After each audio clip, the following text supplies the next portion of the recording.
conversation. Always stay gracious. Best revenge is your paper. Hey there, hey. I hope you all are having a great day. Or will have a great day. It's, let me see. It's 6:14 a.m. Saturday, November 28th. And I'm super excited. I'm so happy. I'm so blessed. I have some great news that's been long overdue for me, which is I finally completed my Freedom Debt Relief Program. For any of you that don't know what Freedom Debt Relief is, it's a credit debt a credit repair. No, it's one of those credit programs that helps you. They don't help you. What are they?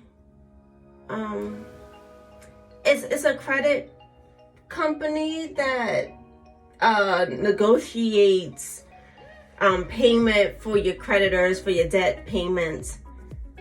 Listen, I don't know how to describe it. Look it up. Credit debt relief.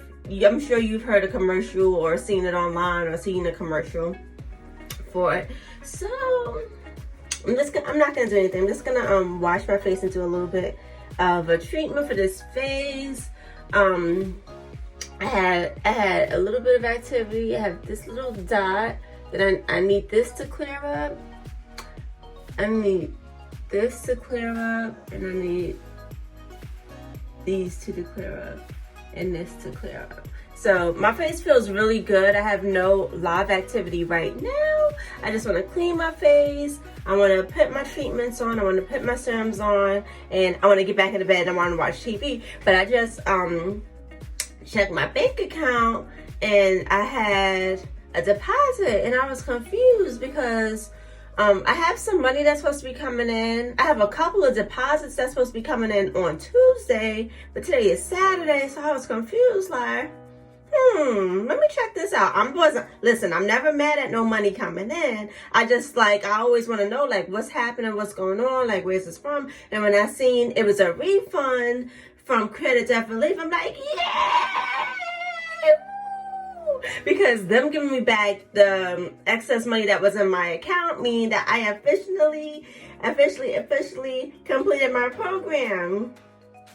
So let me see. I'm gonna show you my account that shows me status completed.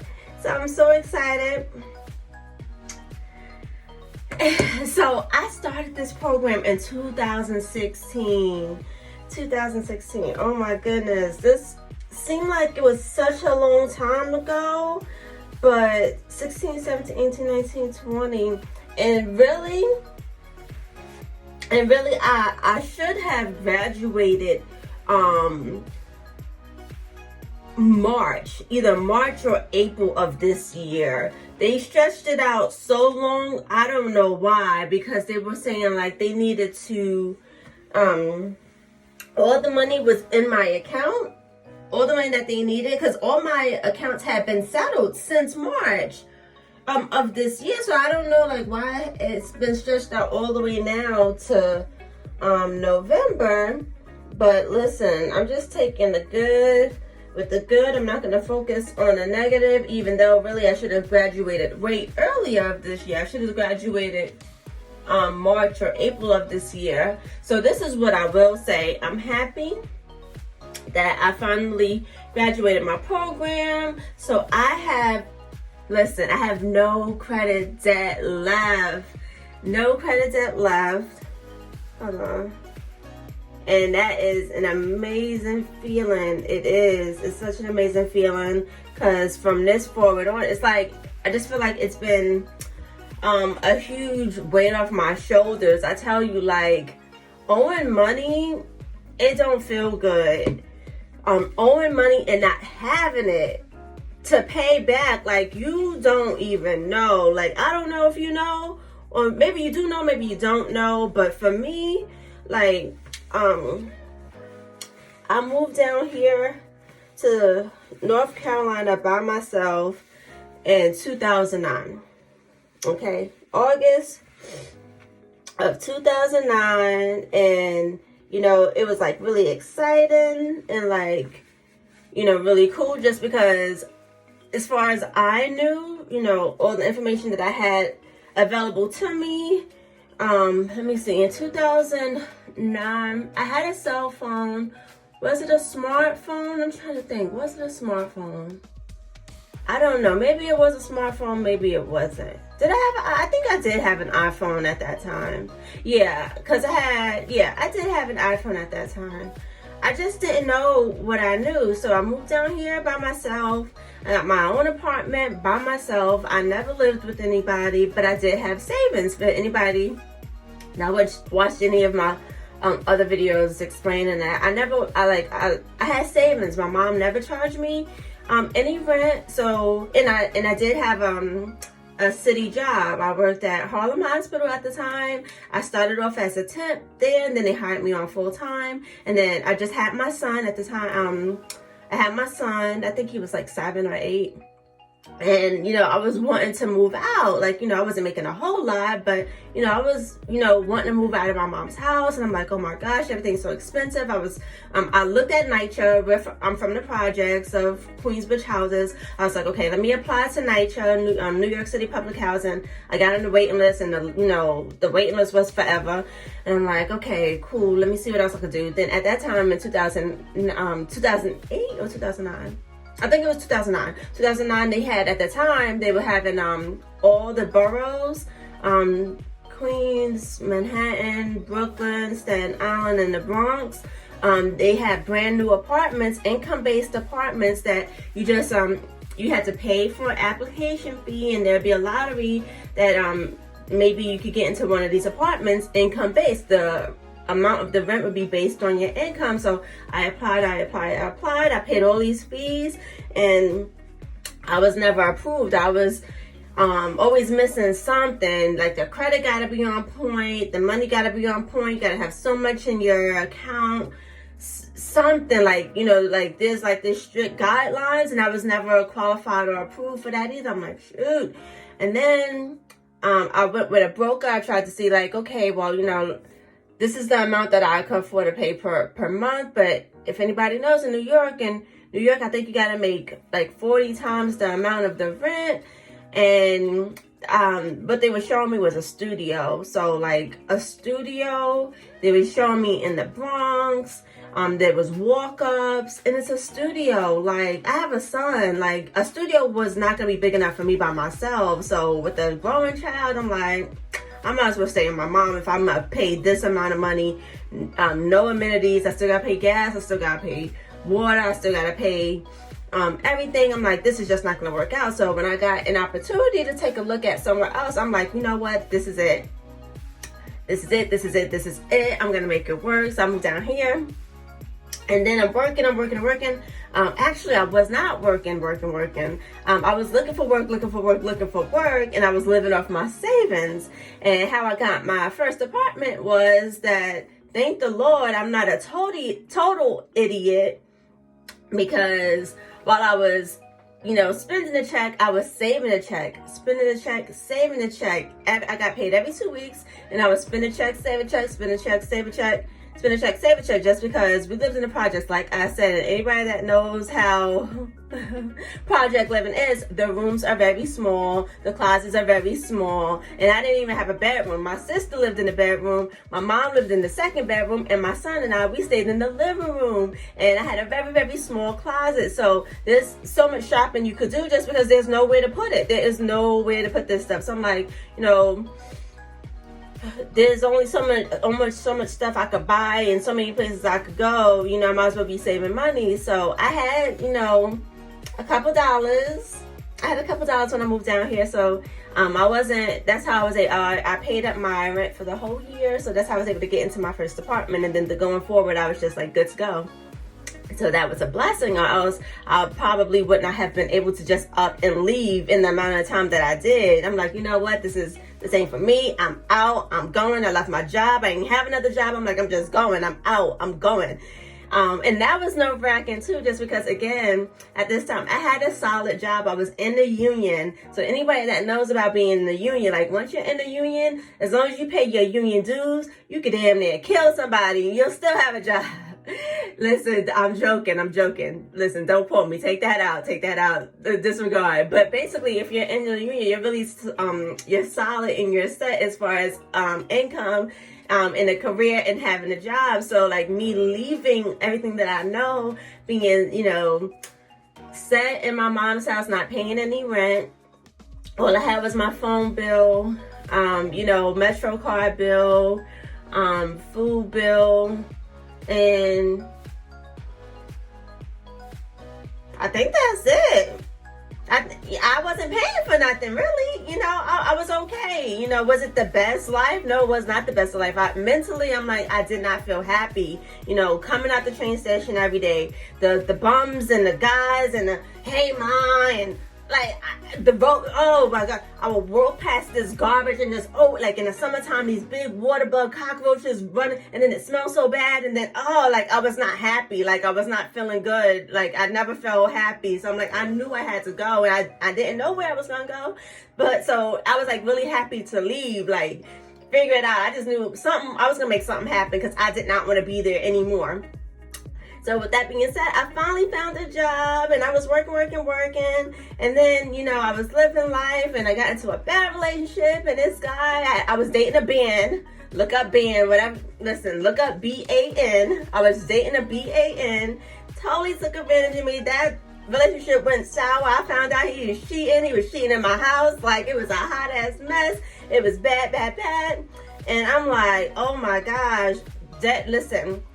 He ran up my credit, I ran up my own credit, and I was overwhelmed. And at this time, I had been working as both a CNA, a certified nursing assistant, and I was a social worker. I was working for a private company at a CCRC, it's a continuing care retirement community, as a long-term care social worker. So if that tells you anything, is social workers don't make shit. Okay, so I'm like, once this dude took advantage of me, stole my stuff, I sued him, he still has not paid me. It's like so hard. I had this new car at the time. At the time I had I had a G35. I was making payments on that. I had my mortgage. Those was my 2 bills, plus my insurance, plus food. I'm like, oh my gosh, this is just too much. And then I had these credit card bills. I'm like, I had gotten new stuff. I had gotten I have a whole home water filtration system. So if you know what that is, or if you look it up, a whole home filtration system is a water system that filters your water. So, usually people just have to filter for their refrigerator, but all my water is filtered. My bathroom, my tub, my wash machine, the filter system is hooked up to my whole house. That system was about $8,000 or $9,000. I fell behind on that just because I'm like, the dude, he had moved in with me, and now I had to kick him out. It was a whole ordeal about kicking him out. Once I found out he was cheating, and that's why, again, I don't condone excuses. Just I did not have the money. Once I moved him in, I had tailored my life to being used to having his half of my mortgage to come in. So once I had to kick him out, once I found out he was cheating, you gotta go. You gotta go. I don't care what's happening. I don't care about no money. You gotta go. I'm gonna figure it out because you gotta go. I just make moves. When I make a decision, I make a decision, and that's it. I'm not accepting nonsense. I'm not. So once I kicked him out and I got him out, that was income that I had tailored my lifestyle to, that I was no longer receiving, and things were kind of bad for a little bit. That's when at first I was just working as a social worker. I had to pick up that CNA job. I'm like, listen, that's why, and that's why I keep skills. I didn't need it at the time, but I always keep, certifications and commissions up just in case I need to jump into another bag. I'm not, asked out. So, I picked up a CNA job, and I would work 3 nights a week as a CNA from from 11 to 7. Oh my gosh, that time of my life was so hectic. Because I would work 11 p.m. to 7 a.m. As a CNA, and then 7 o'clock in the morning I would get up, get off of work. My son, he took the bus. At the time when he was in school, the bus would come pick him up. So I would just, call him or text him, make sure, he gets on the bus, wakes up for school. I would shower, try and grab a bite, head to my day job as a social worker, making no money, where I was miserable and these people was getting on my damn nerves.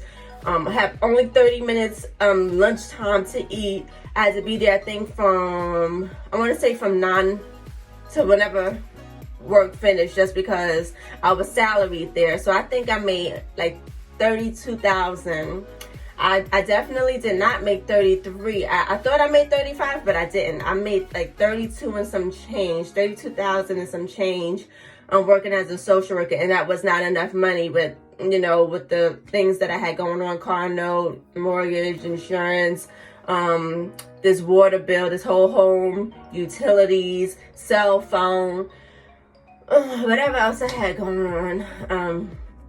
I had to pick up the second job. So all that being said, I fell behind on some stuff. Before I got the CNA job, I fell behind. I was overwhelmed. And I don't know how you do, but like when I did not have the money, like mentally, I did not feel good. Like I don't feel good. Like, I'm working, I'm miserable, I'm not happy. I felt back like how I was living with my mom back in New York. I'm like, I felt that feeling like I'm not happy. Like I'm working so hard. I'm at this day job that's whack and sucks and don't pay me enough, and I'm dealing with this nonsense and this is crap. And then I'm having to work at nighttime where I'm working this job. It's not hard, but it's not what I want to be doing, and I'm super tired, and I'm working just to pay bills again. Like I'm back to just working to just pay bills, and I'm like, I'm overwhelmed. I don't know what to do. I got these bills. I don't want to look at the bills because I don't have the money.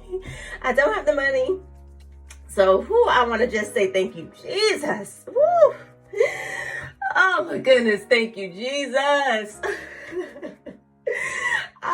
Because it feels so good. It feels so good. So you can see that it's a brighter day, honey. It is a brighter day. You see that? I had 1, 2, 3, 4, 5, 6, 7. So I had 7 accounts enrolled into the Freedom Debt Relief Program. Let me see. But Citibank, okay, now I'm happy. I finished the program. I'm done. But here's the BS for anybody that wants to hear it. I'm not going to call it a scam because it's not. It definitely is not a scam. It is what it is.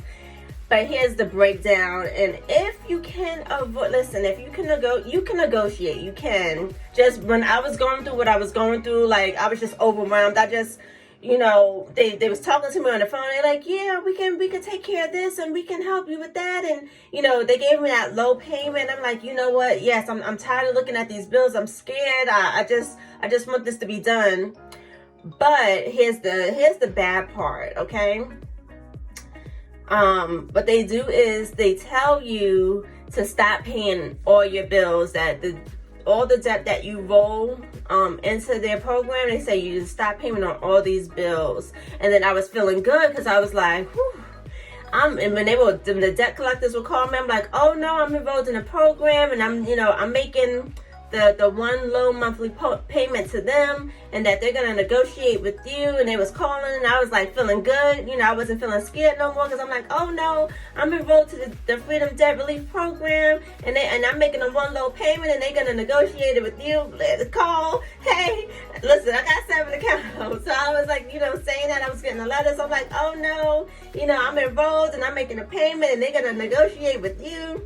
So with Citibank, the amount that I enrolled, the amount of debt that I enrolled that I had, when I called them, I owed them $1,550.54. And then the balance amount was $3,876.36. And I'm like, what? Okay, so listen, girl. If you're still here, if you haven't clicked off, the balance at settlement. So remember I told you, once you enroll your debt, whatever that number is, they tell you to stop payment on all the accounts. They say stop making payments. So after they told me to stop making the payment. So that number is going to keep blowing up, blowing up, blowing up, blowing up. So that $1,550 blew up to $3,876. So what they do that they never explain to you, like you just, when you owe somebody money, you just hear them like, oh, you can make one low payment, and they do but they did not say. And I guess if you think about it, like obviously if you stop making payments, you're still gonna be owing money, and so I'm pissed off. Because when they say stop making payments, you don't know how long it's going to take for them to negotiate on your account. And hold on. Yeah, I just wanted to say, be careful if you can avoid, okay? If you can avoid, this is not a scam, but here's what I don't like about these credit agencies. You know, you don't know the breakdown.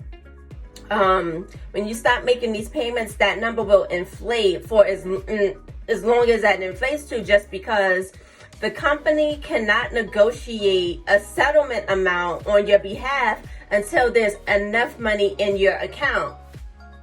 Okay, they can't negotiate imaginary money. The money is not there for them to negotiate with until you've made enough payments to build up your dedicated account. So this number was like, you know, it's racking up as you're making this one low monthly payment. It feels good, you know, now you got all these bills, and you know, it was whatever it was going to be, and now you're just paying, say you're let me see, hold on, I'm going to show you I don't know what it was. Let me see.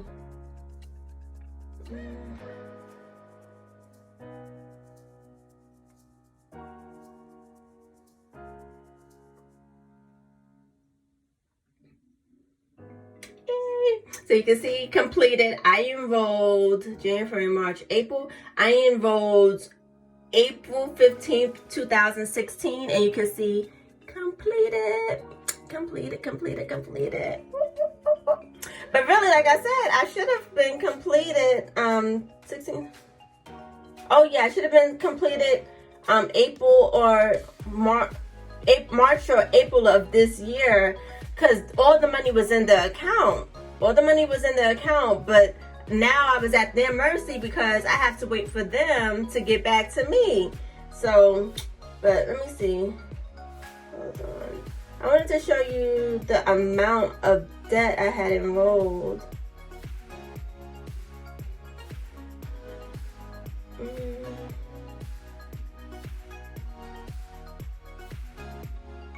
Here we go.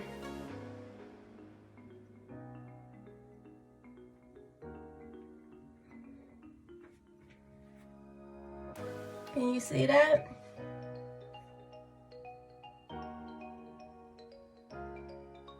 Okay, so you see that the balance is zero now, just because they paid me out the rest of the money that was in there. They paid out all my creditors. That's why everything was green. Everything is paid. They paid me back whatever was left over.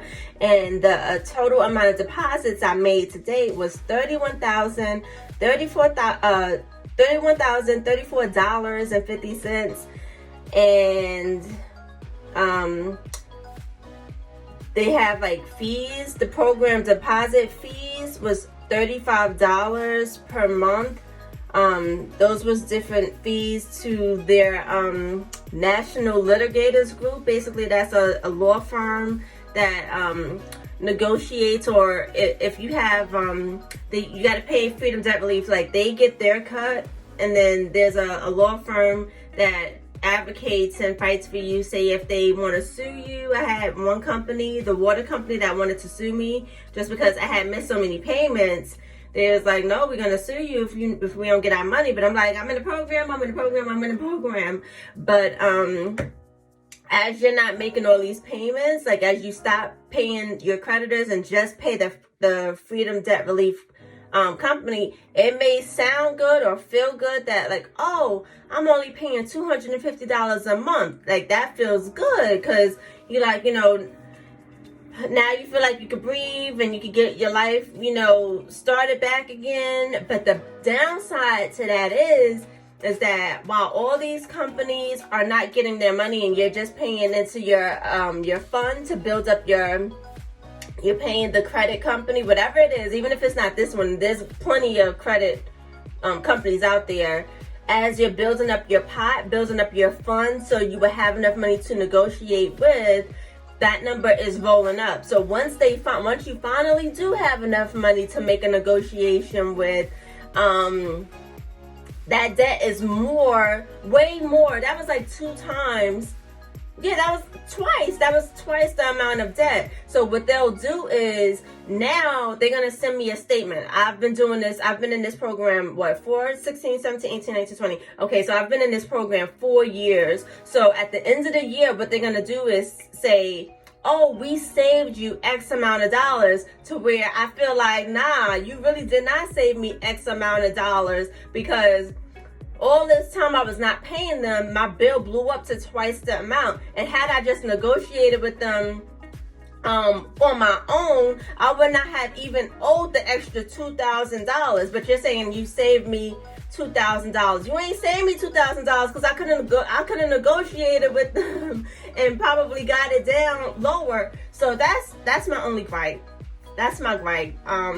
At the end of the year,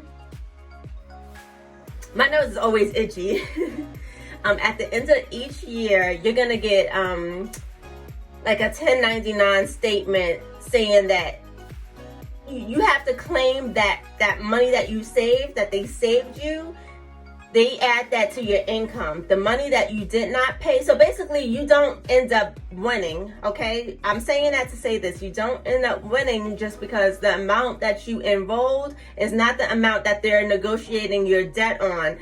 Because all these months you were not paying them their money, they're going to say, oh, we negotiated down to the 15 or maybe $1,300. Instead of paying $1,500, I paid $1,300. So all the money that I didn't pay, that I saved, now that I'm gonna have to claim that as income, since I did not pay, I think it was Citibank. Yeah, since Citibank. So for all these accounts, I had 7 accounts. So on 7 accounts, oh, we saved you X amount of dollars, where really you didn't save me anything, just because all these months I was paying into building up my account. My bill is going up. So by the time you found I do have enough money in my account, I'm owing like way more than the amount that I enrolled into your program. And now you're gonna say you saved me money, and now I'm still gonna have to pay that money because that's included as my income now. That 1099, I have to claim that as my income. So if you are considering, if you're feeling overwhelmed, like I was feeling overwhelmed, I would say, make your own pot, okay? As the people call you and say like, hey, where's our money? And they send you the letter saying, hey, where's our money? Call them back, okay? It's scary, it's overwhelming, but at least it's always better to be in your own control, just because my frustration came in that, you know, all the money had been in my account, like I said, of this year, 2020, March, April, all the money was there already. So every month I had to call them up and say like, hey, can you just put me down for a $35 payment, which was like my fees. Like you have to keep paying the fees to enrollment so they can negotiate, like so they don't close the account. Until you graduate, you have to keep paying the $35, because I wound up paying $550. So I started off with a low payment of $250, and then it went up to $550 just because the water company ISPC, they were suing me, so I had to increase my payment to $550 just so I could have enough to negotiate with them, and they wound up not negotiating with me. I had to pay that whole amount, and finally it's paid off, so it's water under the bridge now. But it went from me paying a low amount to me paying $550 a month, and I had to keep every single month. I had to call them up so they wouldn't draft the money just because all the money was in the account already. I'm like, girl, definitely negotiate on your own, just because you are at their mercy. Like, they have so many other clients. They're litigators. Like, they drag their feet. Everything is on their terms. Some of their agents are really, really good. Some of their agents are really, really stupid. You don't know how frustrating it was for me to call every single month. Once all the after March or April, when all the money was in the account, May, June, July, August, September, October, all the way to November, I had to call them every single month for 7 months. I had to call them and say, hey, I want to skip this payment. And one of the girls was like, oh, well, if you skip this payment. And I'm like, no, I'm not skipping the payment because I don't have the money. I'm skipping the payment because you have all your money already. All my accounts have been negotiated already. I don't want to keep paying money that I don't need to pay anymore. Like, some of them were stupid and didn't know what they was talking about. Some of them were really good, and I love speaking to the smart ones. I hated speaking to the stupid ones. And I hate things like, I like to be in control of stuff. I don't like when things are out of my hands. I don't like that, people never know. So I'm like, okay, so you have the money now. When are we going to close the account? When will I graduate from the program? Well, I don't know. And, you're really, really close. And they're trying to speak positive, but I'm not hearing what you're saying because the money is there. I want to finish this program. Like, and again, I hate speaking to stupid people. So yeah, that's that on that. Girl, don't get into none of these programs. If you can help it, if you ain't in one already, if you owe people money, just call them up one by one. I would say, like, to get your control back, what I do, or what I would do to get my control back is, before they call you saying, hey, where's our money, call them up and say, hey, here's my predicament. Can I pay this amount? They will work with you. At the end of the day, they just want their money. Okay? So if you could say, hey, I could pay you X amount of dollars over so many months, they will figure something out. Because once you get into one of these programs, they're going to tell you to stop paying all your bills, and then this number is going to keep going up and up and up. And then when they finally do get to your account, they're going to negotiate, if they can negotiate, because it's not a guarantee that they can negotiate your account. But if they do negotiate your account, at the end of the year, they're gonna send you a statement saying that all the money that they saved you, now you have to claim that as income on your taxes. So your money is gonna go up as far as what you made for the year, and you're still gonna have to pay taxes on the money that really, if you would negotiated your terms on your own, you would not be in debt for. So that's my spiel. Have a great day and have a good night. Bye. Oh, be sure to like, comment, share, and subscribe. And if you want to hear about how I was able to get $21,000 in free grants, this was another time. Oh gosh, 2014, 2015 was a tough year for me. That's when I started my self-employment journey, and that was a roller coaster. So if you want to hear about that, and if you want to hear how I got my grants, be sure to say, tell me about the grant. Okay, comment down below. Tell me about the grant. Be sure you like, be sure you comment, and be sure you subscribe if you want to know about how I got $21,000 in free grant money. Bye.